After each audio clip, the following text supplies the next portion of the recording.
Thanks for joining us from the Ohio AgNet Voice You Know with the News You Trust studio, sponsored by Family Forest Carbon Program, where we help family forest owners get paid to improve the health of their woods. I am Allison Kinney. A calendar reminder here for you. Come celebrate the 38th Annual Armed Forces Day with the Findlay Military Association, May 15th through the 18th at the Hancock County Fairgrounds, and ride a Huey helicopter, watch reenactment performances, check out military vehicles from all eras, and more. Visit FindlayMilitaryShow.org for a full schedule of events. Sponsored by Ohio Logistics. Taking a look at news headlines, Bayer intensifies Roundup legal fight. The push is on Bayer. Farm groups and state lawmakers across the country to end the flood of Roundup product liability cases that at least count, according to a recent court filing by the company, number more than 100,000. On May 12th, Georgia became the second state to pass a bill that protects pesticide manufacturers from liability if their products contain labels approved by the USDA Environmental Protection Agency. North Dakota was the first state to pass such a law. Similar measures either or continue to be under investigation in Florida, Iowa, Mississippi, Missouri, North Carolina, Oklahoma, Tennessee, and Wyoming. Bridget Rawlings with the National Ag Law Center. Legislation in both Mississippi and North Carolina continue to be debated, and a bill remains in committee in Oklahoma State Representatives. Legislation in Tennessee has been postponed until 2026, and in Wyoming, a bill died in committee in March 2025. In addition, Bayer has asked the Supreme Court to get involved.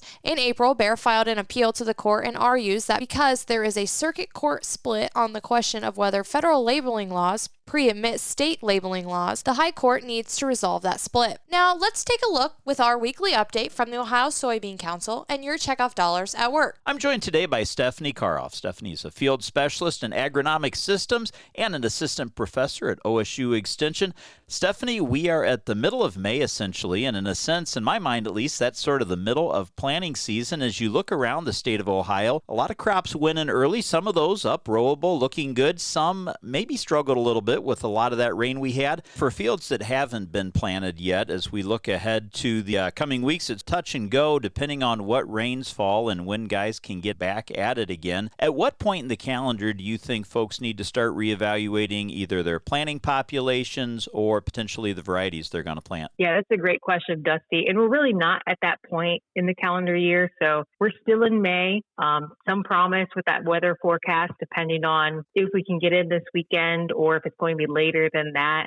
It's really not until we get into the mid part or early part of June that we start needing to reevaluating, what's our population that we're at and what varieties or hybrids maturity-wise are we using. So right now, I'd say keep that plan A and fingers crossed we can get some planting windows and take advantage of it. Well, in general, temperatures have been very favorable. Soil temperatures are right where we'd like to see them, and the moisture is there. So I would guess anytime that seed does get put in the ground in fit conditions, it's probably going to jump out and catch up with anything that went in early that may be struggling a little. Yes. Yeah. I have the same hope that we can still get quick emergence. And with that early planting in April, we did see, delayed emergence for some of those fields. So if we can get that planting yet here in mid-May, still get that seed up and going, I think we still got strong yield potential out there. Great information. Again, my guest today is Stephanie Karoff. Stephanie's a field specialist with OSU Extension for Agronomic Systems. Stephanie, thanks so much for your time. Thank you, Dusty. And today's update brought to you by the Ohio Soybean Council and your soybean checkoff.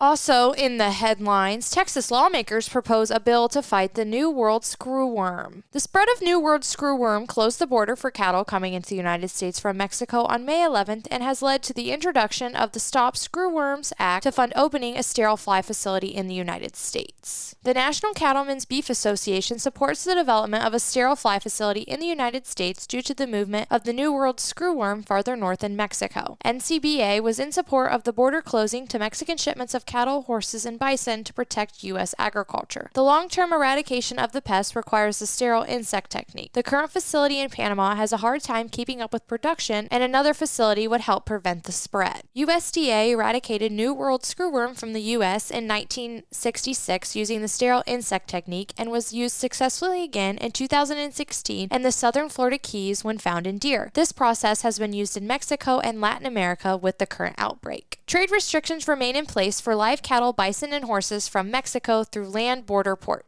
This market report is brought to you by Seed Consultants, simply better performance. Online at seedconsultants.com. July corn up 3 even at 448.5. December corn down 1 3/4 at 438 3/4. March corn down 1 3/4 as well at 553.5. July soybeans down 26.5 at 1051 1/4. November soybeans down 26 even at 1035 1/4.